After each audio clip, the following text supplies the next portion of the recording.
Well, welcome to the Hangout with Curtis Palmer, gold medal Paralympian and best-selling author who talks about being broken but never beaten.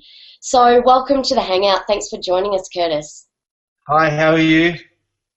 Good, thank you. I'm very grateful to have you on the Hangout today because I know that on a daily basis you inspire many people. And one of the things that we try and do with EmpoweryouTV is show people how they can go from where they are now to where they want to be and show them that that gap is not very big at all. Now, I understand that you certainly faced a major tragedy at a tender age, and you overcame that tragedy and turned an adversity into something insanely incredible. What was going through your mind at that time when you were facing those challenges? Because I know people face challenges every day, but you certainly overcame a massive hurdle. What was going through your head?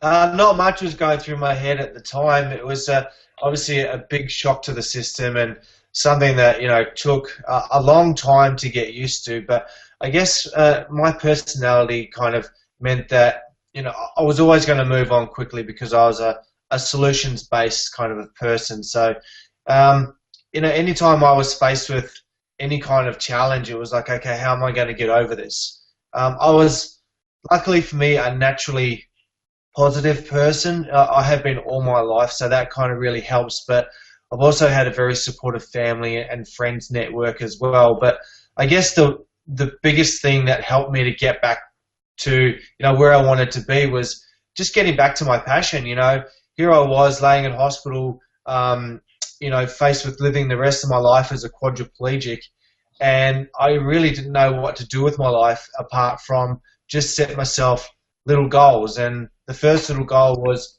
get out of that hospital bed.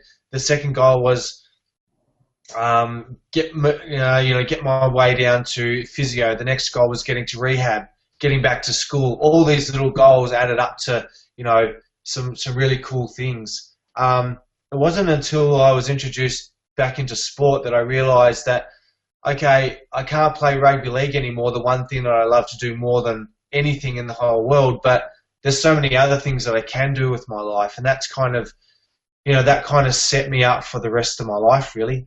I looked at things differently from that point on because it doesn't matter how bad things are, there's always a silver lining, and no matter how tragic the incident can be.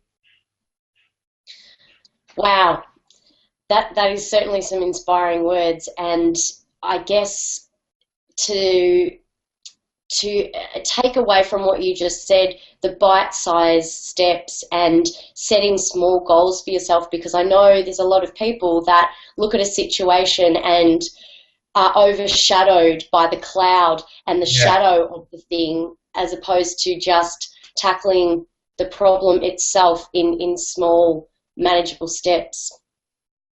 Exactly. So many people become disempowered and unmotivated to achieve their goals because they get overwhelmed. But if you break it down into little steps and just achieve little things along the way, you soon get to where you need to be. That's awesome. So how did it feel to win a gold medal at the Paralympic Games? It was in Athens, right? Yeah, it was in Athens 2004. It was quite surreal because, as part of our training, we're conditioned that no matter how big the game is, a game is just a game. And so I went into the final in Athens just thinking, okay, I know how to do this. This is what I do. It's just another game. And it really worked because I didn't get overawed by, the massive crowd support that we had and the massive event that it was. I mean, it was a gold medal final, and I went into it pretty calmly. And I think it took a little while to sink in after I'd won it, or, sitting there on the podium just going, wow, there's no one better in the world than this team right now. We are the absolute best. And that was an amazing feeling. It's an addictive feeling because, you win one and all of a sudden you want the next 4 years to speed up so you can win another one. Unfortunately, in Beijing we didn't do so well, but I've just been named in the Australian wheelchair rugby team this morning. Actually, we are heading off to Denmark to compete at the World Champs in August. So I'm like I said before, I'm one step closer to getting to Rio, which is my ultimate goal in the next couple of years. That's absolutely fantastic. Congratulations. It's been a tough year. It's been a long, hard year. You know, I'm 37. I haven't got too much time left in the sport, so this is, for me, a really big achievement. That is awesome. Were there some days that you just wanted to give up and throw in the towel, especially earlier on? Earlier on, there were some days, yeah. I guess there's a transition between friendships for me that I found quite hard. And that was nothing really to do with being in a wheelchair. That was just being a teenager, you know. You go from one group of friends to the next and you soon find out, you know, who your crew is. And I kind of took on board that it's because of my wheelchair and the way that I look and the way that I do things that maybe some of my really good friends aren't hanging out with me anymore. And so that for me was really tough. I got through it by just realizing that, okay, this group of friends, you know, is not working out, but wow, there's another group of friends over here that's, you know, showing an interest. So I kind of went with them, and that kind of, you know, things improved from that point on. So look, I have to be honest with you, there weren't many times when I was down, because I've always been busy. I've always been goal focused. I've always been working towards achieving something really, really good. And for me, that's my sport. For other people, it might be something else. You know, not everyone's sporty. You've got to find your own passion in life. Otherwise, there probably would have been a lot more darker days. There would have been days where I didn't have anything to get out of bed for. But fortunately for me, I made it so that I had things to look forward to. I had things to aim for all the time. So I didn't really think about, you know, the negative side of, you know, being in a wheelchair. That's such a huge lesson, because, you know, I think with everybody in day-to-day life, the importance of having something to look forward to and a goal to set, to strive towards, is so crucial, because it really does give you that purpose and that sense of needing, and not only needing, but wanting to get out of bed in the morning to work towards it and achieve.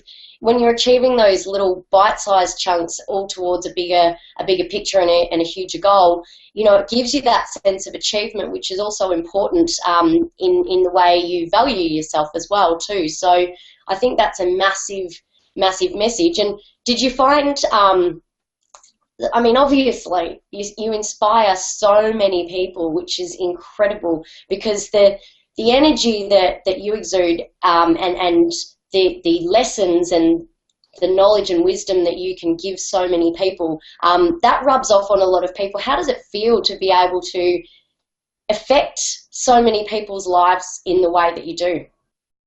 I think that's a really important part of life, actually. You know, it's really good to be achieving things for yourself, but, you know, passing on your knowledge and the lessons that you've learnt along the way is it's going to make this world a better place, and that kind of what makes me, you know, feel better. It makes me it's one of those things that kind of inspires me to keep going, is helping others. And so with an example of that is I'm working as a coach for the New South Wales GIO Gladiators, the New South Wales wheelchair rugby team. And so there's young guys that are coming through that have, you know, I've been in their situation, you know, almost 22 years ago now, but they're coming through rehab. They've found wheelchair rugby, and you can see the spark in their eyes. They've come out of rehab and out of that environment and gone, wow, this is something pretty cool that I can get my teeth into. And I'm surrounded by other people that have been through exactly what I've been through. And I think that is really important as well, surrounding yourself with the people that are going to get you to where you need to be. You know, you got to. I quickly got rid of the poison in my life, and I surrounded myself with other people that were going to get me to where I needed to be. And yeah, that's if I can be that influence on someone, then it makes me very happy. Yeah, that's so important to to surround yourself with like-minded people, and actually, it's one thing that Travis Clark mentioned yesterday. We held an event up in Sydney, and one of the things that he drives home is, if you want to fly with the eagles, you can't be scratching with the turkeys. And I know that's a very broad statement, but it is true that you do have to surround yourself with not only like-minded people, but people that are going to lift you to where you want to be and help you achieve your goals and support you, which is also really, really crucial to keep that positive energy around you. So Definitely. where you mentioned that, you're 37 and, that the career is a certain lifespan. Where to after here? Have you got any major plans that after rugby, or it's just all about rugby at the moment? At the moment, yeah, I'm studying to become a personal trainer because sport is the one thing that I'm absolutely the best at, and one thing that I love to do. So, along with some public speaking, if I can get people fit and healthy as well as guide the mental aspect of their lives, then what better career for me than to do that? So I'm studying 2 days a week at the moment, but my wheelchair, I get paid to play wheelchair rugby, so it's my job. It takes up a lot of time, and as you can imagine, a lot of energy. That effort has paid off with my selection with the World Champs team, but the job's not done. I've still got another 18 months to 2 years before I'm named in the team that goes to Rio, and there's another gold medal to win. So I'm not resting until I come home from Rio with a big shiny fat gold medal. I love it. Well, thank you for joining us on the Hangout. I'm sure everyone watching wishes you all the best with your endeavours for Rio, and I have no shadow of a doubt in my mind, if anyone's going to get to Rio, you're going to get to Rio. So thank you for joining us on the Hangout. But if people want to see more, you are very generously featuring in an episode of Empower You TV, which is going to be launched next month in July. So people can keep an eye out for that. But in the meantime, I hope you have a great day. I know you've got to rush off now, as do I. But I look forward to speaking to you again when we meet up to interview for the full episode. Thanks, Tim. Have a great day. No worries. You too. See ya. Bye-bye.